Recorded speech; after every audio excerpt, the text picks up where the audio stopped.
He hid his wealth just to find true love. He had everything, money, class, and influence, but not peace.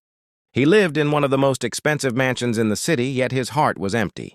This is the story of Ethan Blake, a billionaire's son who walked away from luxury to discover something the world couldn't sell: true love. Stay till the end, dear viewer. This story will open your heart to see that love, rooted in truth and humility, never fails. The night was silent over Kololo Hill, Kampala's most exclusive neighborhood. The city lights below shimmered like stars resting on the ground. Inside a magnificent white mansion overlooking the skyline, Ethan Blake, a 32-year-old man in a crisp shirt, sat by a large glass window lost in thought. The hum of distant boda-bodas mixed with the faint sound of crickets in the night garden. Yet despite the quiet beauty, Ethan's spirit was restless.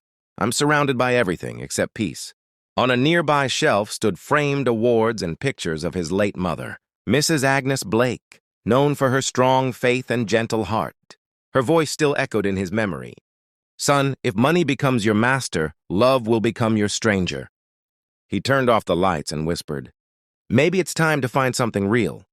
Down the hall, behind a heavy wooden door, sat Mr. Richard Blake, Ethan's father, a respected business tycoon in Kampala's real estate industry.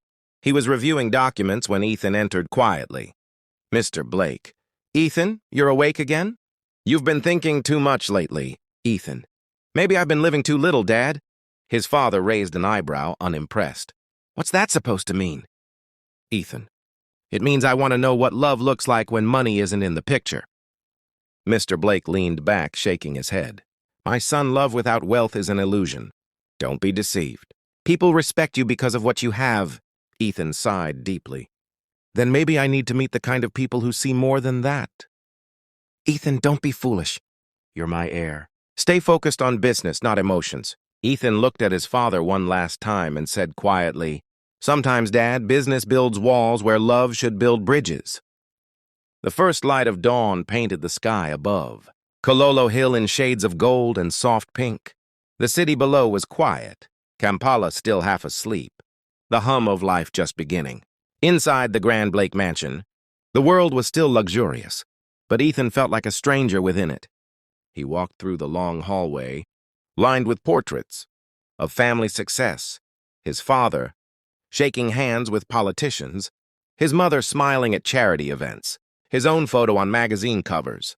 He stopped for a moment, staring at his reflection in a framed glass. Behind the image of success, he saw a man empty, burdened by expectation. He whispered, "I've lived surrounded by people, but I've never truly been seen." He entered his mother's old prayer room, a small, quiet space she had built behind the garden. Dust floated in the morning light, filtering through the stained glass window. The wooden cross still hung on the wall. Her Bible still sat on the table, marked with notes. Ethan knelt, touching the Bible gently. He read the verse his mother had underlined years ago. "Better a little with righteousness than much gain with injustice." Proverbs 16:8. Tears filled his eyes. He folded his hands and prayed aloud. "Lord, if love still exists beyond wealth, lead me to it. If I have to lose everything to find what's real, I'm ready. Take me where you want me to go." When he rose to his feet, his heart was calm, not empty anymore, but free. He packed a small leather bag, 2 shirts, a pair of slippers, his old college jeans, and his mother's worn-out Bible. No driver, no bodyguard, no phone call, just faith. He stepped outside into the quiet dawn. The mansion stood tall behind him, golden under the sunrise. He looked at it one last time, not with regret, but with gratitude. Goodbye, comfort. I need to meet the world you've been hiding from me. He walked down the long driveway alone, the gravel crunching beneath his feet. At the gate, the security guard, Peter, blinked in surprise. "Sir, you're walking? At this hour?" Ethan, smiling, "Just taking a journey." "Peter, keep it between us." Peter, confused, "You mean a morning jog?" Ethan, smiling faintly, "Something like that." He waved and stepped into the quiet street, the air still cool and scented with wet soil from the night dew. Ethan didn't take the main road. Instead, he boarded a small matatu heading down toward Kawempe, pretending to be a traveler with nowhere specific to go. He sat by the window, watching as the neighborhoods changed.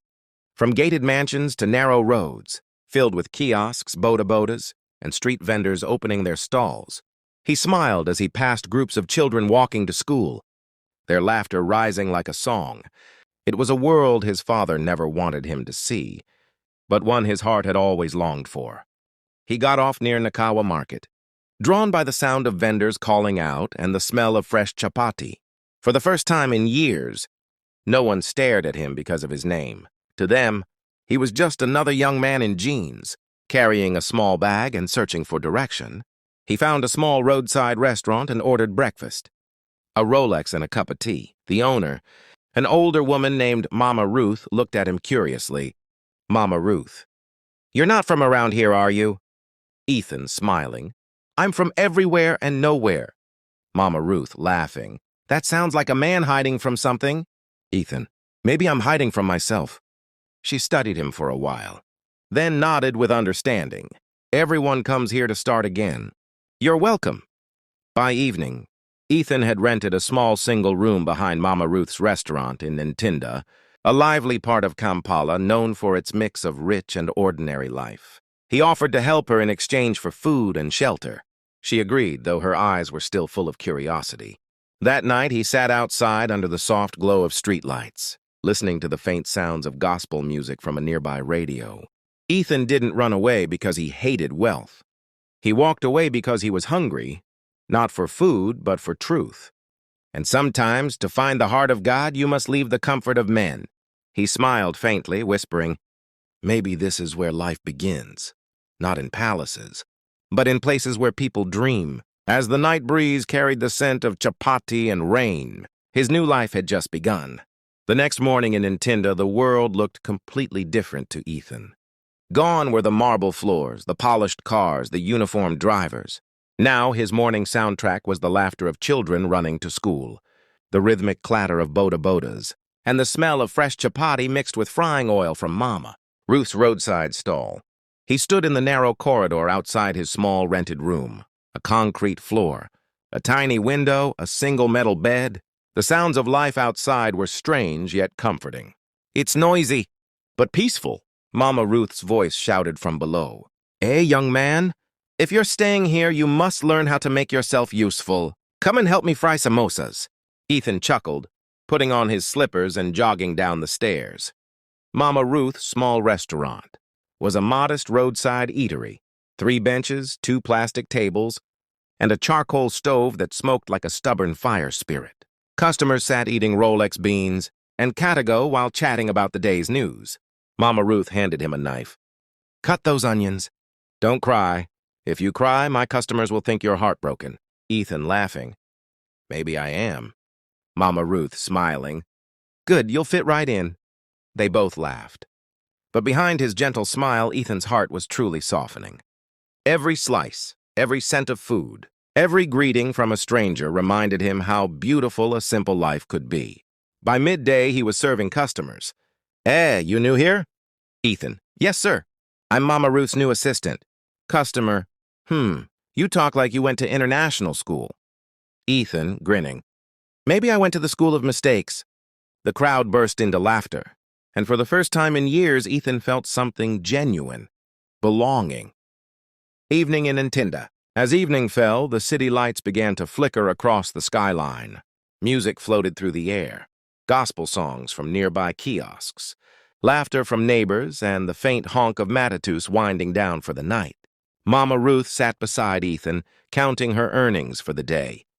"You're a good worker, Ethan. You serve with care. Tell me the truth, and who are you really?"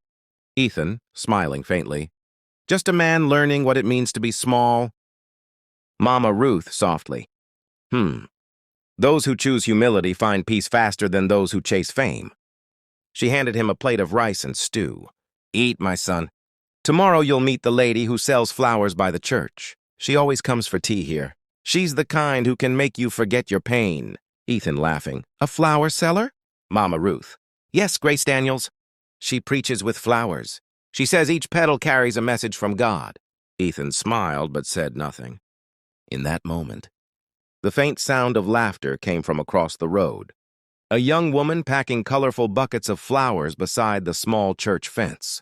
Her voice was soft yet filled with life, humming a hymn as she tied ribbons on her bouquets. The golden light of the setting sun brushed her face, making her glow. Ethan's eyes lingered for a moment longer than he intended. He had left a mansion to find meaning. But he didn't know that meaning wore a smile, hummed hymns, and sold flowers across the street. That night, as he lay on his narrow bed, Ethan couldn't sleep.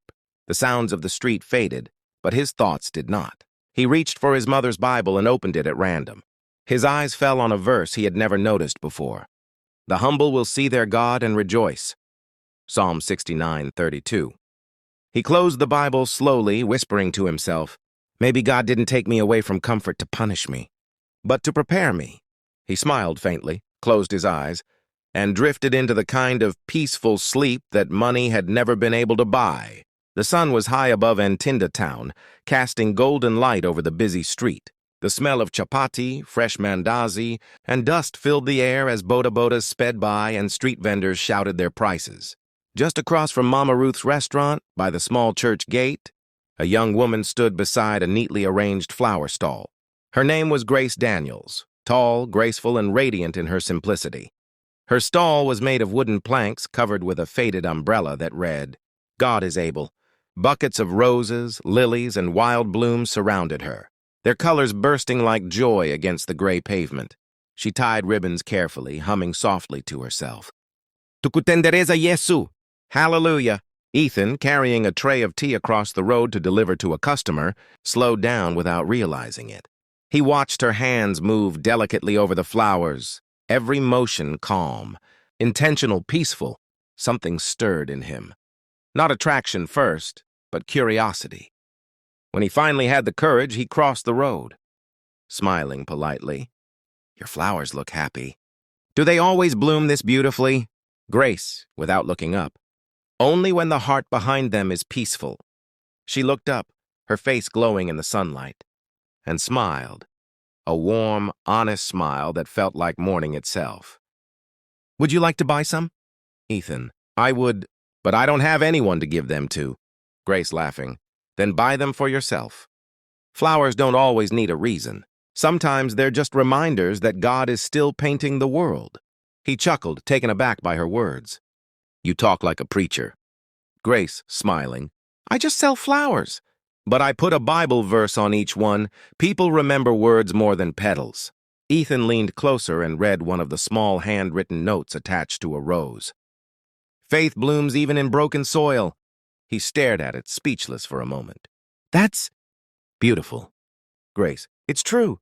No matter how cracked the soil of life is, God still grows something good from it." Ethan looked up at her, his eyes gentle. "I think I'll take one flower, then, for the soil I'm trying to fix." Grace, smiling. "Which one?" Ethan, "The one with that verse. It sounds like me." She wrapped the single rose carefully and handed it to him. He paid and walked away slowly, staring at the note as though it had been written for him alone. Days turned into a gentle routine.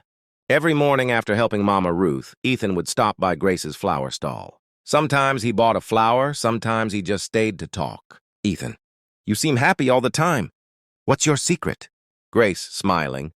"It's not a secret. It's gratitude. Every time I wake up, I thank God for breath, not for bread." "Bread will come." Ethan, "That's rare. Most people thank God after they eat." Grace, laughing. "That's why some remain hungry." They both laughed softly.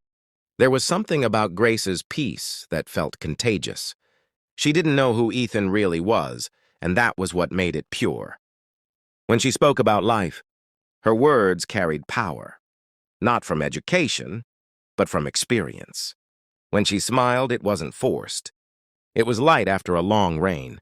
One evening after the day's work, Ethan sat at his window overlooking the street. Grace was still packing her flowers below, tying the last ribbons as the sun set behind her. Mama Ruth noticed him staring. "Careful, my son. That's how love begins, with silence and staring." Ethan, smiling. "She's different." Mama Ruth. "Good. Different is what God uses to break pride." He didn't argue. He just smiled faintly and whispered, "Thank you, Lord, for the beauty I never saw when I was rich." That same night, Grace knelt beside her small bed in her rented room near Nakawa, whispering softly, "Lord, thank you for today.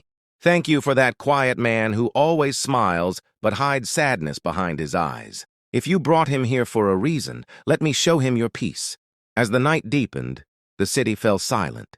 But in two small rooms across Ntinda, two prayers rose to heaven from hearts that didn't yet know they were meant to answer each other's. When Ethan left his mansion, he thought he was escaping the noise of the world. But God had simply guided him toward a voice that could calm the noise in his heart. Weeks passed, and Ethan's visits to the flower stall became a quiet part of Grace's days. He helped her carry water, fix broken buckets, and sometimes stood by, laughing with her as customers bargained too hard. But it wasn't romance that grew first. It was understanding. He saw how she spoke with kindness to everyone, from impatient boda riders to little children carrying coins in sweaty palms. "Ethan, you never get angry at anyone, do you?" Grace, smiling. "Anger is heavy." "Ethan, I can't sell flowers with a heavy heart." Ethan, quietly. "You sound like someone who's seen pain." Grace, "Maybe, but pain taught me what peace feels like." Sometimes, when the street went quiet, they shared tea from Mama Ruth's restaurant.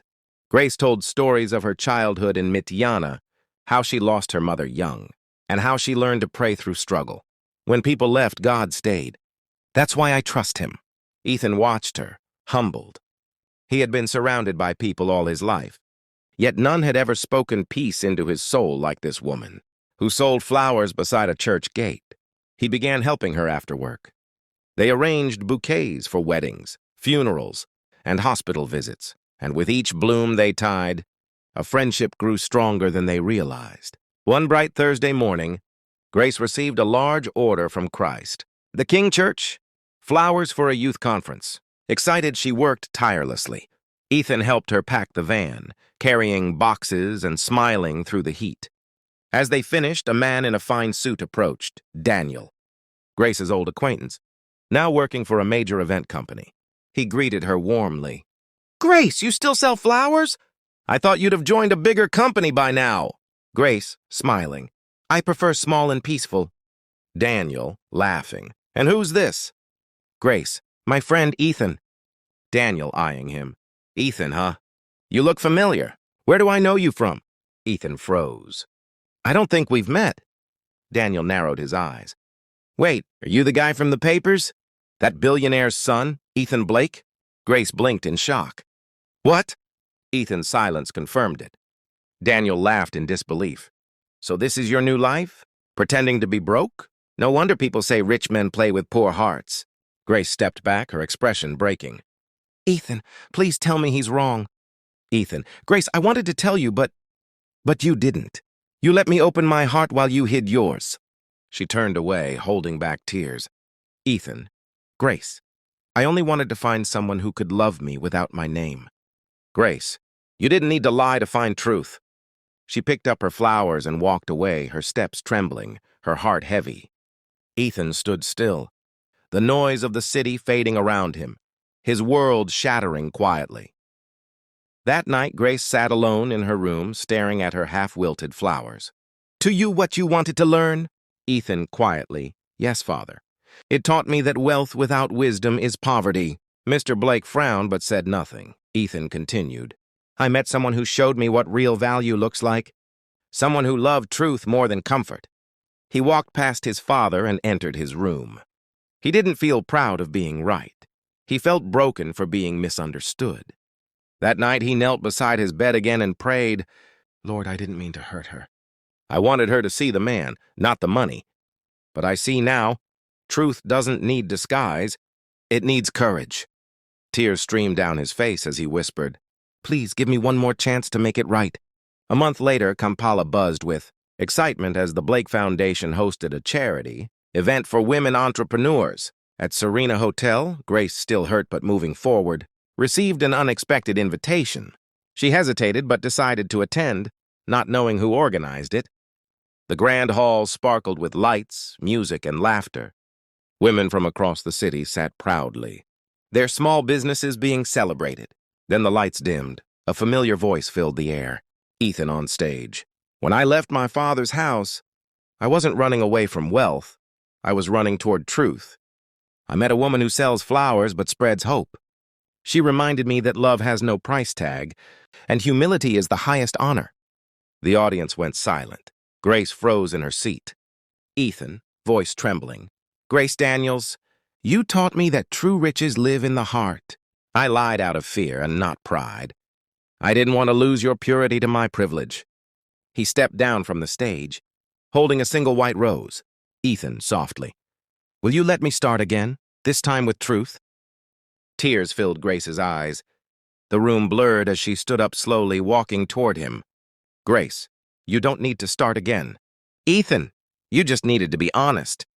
He knelt, offering her the rose. Then let this be the first honest flower I ever give. The crowd erupted in applause.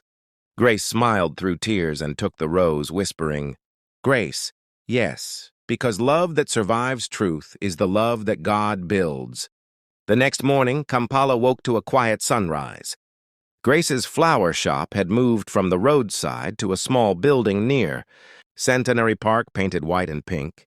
Above the door, a simple sign read, Faith Blooms by Grace. Ethan stood beside her, dressed simply as usual, helping her arrange the flowers for the day. Grace, I still can't believe all this happened. Ethan, smiling. It was never my plan, it was God's. Grace, and what did God teach you? Ethan, that sometimes you have to lose everything to find the heart that truly matters. They both laughed softly as a light breeze rustled the flowers around them. Children passed by and one little girl pointed at the flowers. Child, Auntie Grace, your flowers are happy again. Grace, smiling. Yes, because love watered them. He left a mansion seeking meaning and found it beside a flower stall. He hid his wealth to find love, but God used love to uncover his truth. In a world that chases gold, only grace can teach what love really means. Moral lesson. Love that is built on truth can never die. Humility doesn't reduce your worth, it reveals your heart. Bible verse. Proverbs 22:1. A good name is more desirable than great riches. To be esteemed is better than silver or gold. Dear viewer, if this story touched your heart, comment below. True love sees beyond riches. Don't forget to like, share, and subscribe to African Gospel Tales, where every story reminds us that faith, humility, and love are the greatest treasures of life.